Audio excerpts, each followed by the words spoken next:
MDBs, what can they really do to create de-risking modalities? Can you think of successful examples of de-risking modalities that worked somewhere else that we could then replicate in the Middle East? Right.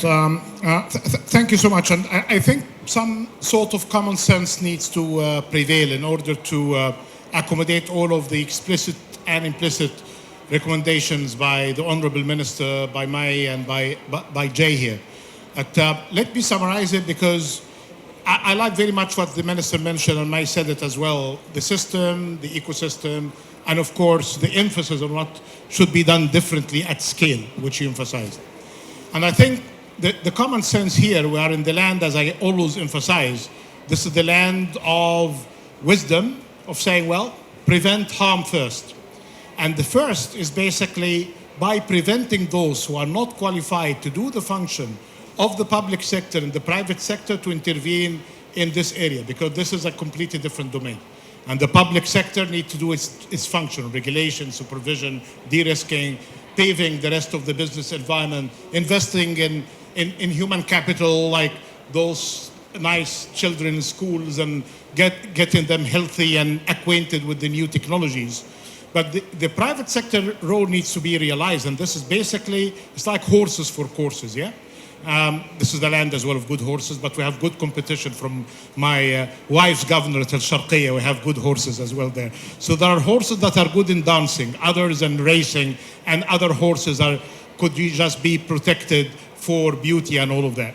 So first thing, I would say MDBs should stop the harm, and I hope one day that will ever be a loan, soft or otherwise, from the MDBs to do what the public-private partnership can do, especially in airports, seaports. These are straightforward projects that the private sector can take the lead on, and the MDBs do not need more than perhaps de-risking, some support, technical assistance, capacity development for governments, lending help on contractual agreements that takes 30 years, 40 years.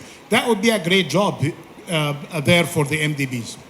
The other thing here, and I can summarize it on the 3 days with the quick history of three funds, just to know how these kind of funds mobilize and function. First day, loss and damage. This is a fund that no one, including my country, I hope and pray that will never need the use of this loss and damage fund, but it's there for precautionary contingency, God forbid, in something disastrous happens. But unfortunately, we need it because we are not doing as we should in the mitigation and adaptation front. But that fund had been a dream for 20 years until it was realized in Sharm el-Sheikh, last minute decision in Sharm el-Sheikh, first minute decision in Dubai. What happened in between? Tough people working hard in the transition committee, supported by political wisdom, and then we get that done. This is a story. Another one, the replenishment of the Green Climate Fund that I was a facilitator. It was an idea in 2009, and then it was realized, we have an expert here, how many years it took until it was operational, like 10 years, when we started to say a fund to 2017, 2018? 2015. So from 2009 to 2015, and then we started to have a shape, and people know where it exists and all of that, another couple of years. So this is another process of building funds. Then you have the third fund that the Honorable Minister mentioned. Conceptually, it took a year, I know from the team. Hard work by the team, and then political leadership. Now the fund is there. It is ready to disburse funds in the next day. So this is the kind of speed coming from different sources of finance that all need to work together in order to realize the potential. MDBs are not just about the finance, very much important, and that's what I said, capital increase, and I wish that the G20 in Brazil should take really in the summit a decision to make this capital increase, because it takes 2 to 3 years of preparations and 2 to 3 years of implementation until you get the capital increase. I was part of the last capital increase in the case of the World Bank. Assume that there is learning by doing. The 3 years could be 1 year, but it will not really be 1 month. It's not going to be like Altera. So in this case, if you are serious, many of you are wearing these SDGs. If we are going to that old pace, if there is a decision in end of 2024, You will be getting the MDBs financed by 2030. This is the time that Mai and Jay want really to be partnering with, and they cannot really assume that these institutions are going to be big enough for their partnership. And this is basically my plea and my advice to my good friends at the World Bank. In order to be relevant enough, you need to be big enough. And there is no competition between better bank and bigger bank. You need to be better bank and bigger bank. And in order to have people like Mai and Jay and the leaders of their institutions sitting with Jai Banga and his vice president, they can go and have dinner because they are old friends. But they will not have dinner because they mean business. Because there are others in the system now that can really avail the fund. Perhaps they can go and knock on the doors of Dr. Sultan and his colleagues because they have 30 billion, not like the whole African Development Bank with capacity to lend of no more than 10 billion. So this is a fast changing world, and we need really to keep up with it. In this business of climate, we are talking about future, not history. In this business forever of finance, we're not talking about legacy banks and legacy financial institutions. We're talking about capable institutions that can really be adequate partners in times of high risk and uncertainty. And there is no alternative than common sense. Capitalize these institutions, otherwise you will lose their best asset, which is not the buildings that they have in Washington and around the world, or in the case of Cote d'Ivoire or in the Philippines. They will go, as we see it, in other places that appreciate their knowledge and appreciate their wisdom, and this will be a great loss down the road. So I think there is a great opportunity to realize this ecosystem by closing the gaps, getting all of the elements of the ecosystem empowered. None of these are, because especially my friends, the tough negotiators of developing economies, my good friend Wael Abul Magd and Ambassador Wael and Nasr, when people say DRM, they say, well, those guys are going to be selling us cheap when it comes to public finance concessional. No, DRM is essential, and it's not a substitute to private finance. It's not a substitute to concessional finance, and it's not a substitute to MDB's work. It's an ecosystem that needs to work together, public, private, domestic, and external, and deal with this kind of super demanding world when it comes to gaps. Thank you, Dr. Mohieldin. Thank you, esteemed panelists. Right, thank you so much, and let me start by commending the excellent work by the presidency of the COP here, and the great effort, not just in the organization, but we had a very good start as well in strong announcements relevant to our discussion today, not just the loss and damage, but the replenishment of the Green Climate Fund, the completion of it, and of course this impressive initiative by the UAE for the $30 billion for investments, including catalytic support of $5 billion.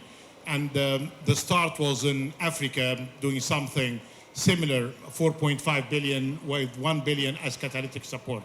I think that goes back to what the minister mentioned earlier about not just the money, the finance. Some countries have the capacity to fund what they are after of strategies, including, of course, the UAE, but it's basically about the business environment, the determination with targets, with specific timeline, regardless the changes of government, regardless the changes of line ministries, there is something that you can really refer to. And these projects, and as all of the speakers around the table know, it's basically about long-term planning.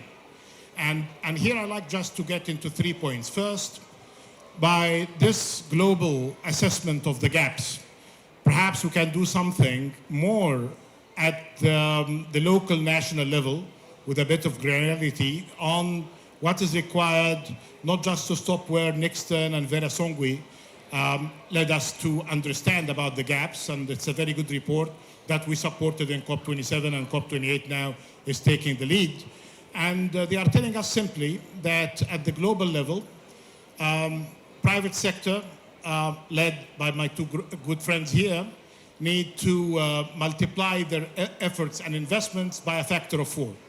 This is quadrupling private sector finance.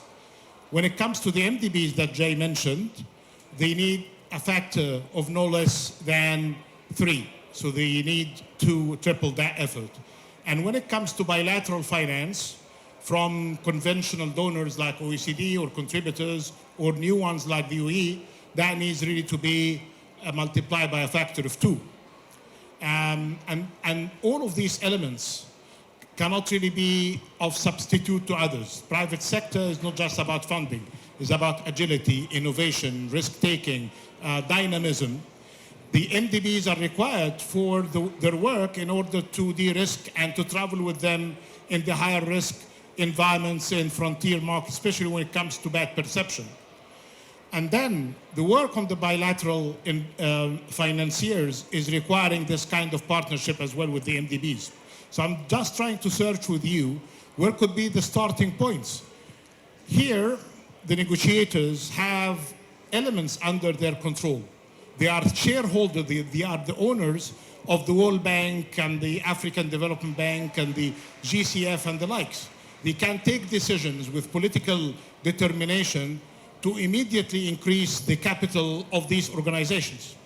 A country like mine, a middle-income country, its share of access is dwarfed. Compare 1995 to what is expected in 2025. These institutions are becoming less and less relevant when it comes to the significance of finance. But still, when insisting in getting their money, as China is, based on that nice rule that we can do it on our own and with our own rules, but with you as MDBs, we can do it better and faster.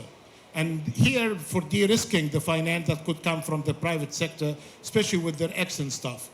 But there is another element. The gap of finance by this report, and if you don't have time, just check the chart. It's called here, a climate finance framework. You can Google it. And if you are busy, read the executive summary. There is a summary of the summary, and there is a chart in number 9. So just you can read it, and with the numbers and with the percentage change required. And by reading this chart, you can just claim expertise on the gaps. I'm just joking, but the serious work is on the DRM side. If 1 trillion is required from the external side, heavy lifting is going to be coming from the Egypt, the UAE, the Ghana, and the Lebanon of the world by saying that, thank you, we need $1.4 trillion from you. This is 70% of finance that should be mobilized. That requires 2 things. First, you cannot really just go forever by generous assumptions. You need to deal with debt and debt service, because this is eating up something like more than what we spend in a typical developing economy today, than what we spend on education and health and essential service. So you cannot go and tell Minister of Finance, and please do 70% now. They need to get their act together on debt service, in reprioritization of their budget, especially on the fossil fuel subsidy. And domestic resource mobilization is not just about public finance. It's about domestic private sector. So people like Jay have been talking forever about the importance of deepening the financial market, local currency board markets, issues related to exchange rate risk. If you finish all of that, given that I'm in the presence of a very distinguished Minister of Foreign Trade, there are other things that we need to be prepared for. If you have this discussion a couple of years ago, I wouldn't tell you about 3 risks that are now apparent. One, great news for my good friends where I live now in the US. The IRA, good news for the US, making it more attractive, substantive support to the businesses. Trillions of dollars leverage as well. So many people that you both know are thinking twice. Should I go to not just to the Middle East, or should I go to Europe? Because Kentucky is much more attractive to me than forever before. I'm talking about a specific project. The southern states of the US could be more attractive in wind farms and solar than going to the Middle East, with less risk and subsidy if there is anything wrong. The other one, if you are finished with that, our friends in Europe are not making our lives easier by CBAM, the cross-border border adjustment mechanism. And this is going to be an interesting dynamic. It has positive news for some people who are decarbonizing the hard-to-abate sector. Act fast. So we need to do that kind of work now in decarbonization of steel, aluminum, and all of that. But that requires investments of the sizes that the minister just mentioned now, not just in the energy sector, but on these hard-to-abate sector. And then I have another risk, but don't take that as a joke or anything, because this is serious. We are familiar with all types of risks, and Jay spends time in different universities, teaches them and how to deal with them. And in today's world, it's better to have risk than uncertainty, because we know how to deal with risk, not uncertainty. But there is a growing risk now, which I call it the MOU's risk. You go sign an MOU with a counterpart, with a financier, everybody's clapping, you get an airtime. Perhaps in a good day you can capture the interest of the journalists of the Wall Street and Financial Times. 2 years after, this is a real case scenario. Your counterparts in some of the advanced economies, they changed position, changed government. And you are preparing your green hydrogen and you are ready for inaction, but those guys are not there. So here I would say, save the ink on MOUs, get directly on the offtake agreement, get these top advisors with you from the very beginning, and don't embarrass yourself and your country, and worse, because this is all sending signals and dynamics that are not really needed. So opportunities are there, risks are there, but all have solutions. The only thing that needs really to come to support all of that is the political leadership behind that. And that's why we see in our host country, many good things that had been settled technically and the policy side, they get implemented because there is a political leadership that gets things done. Thank you, Dr. Mohieldin. Very comprehensive view of this scene.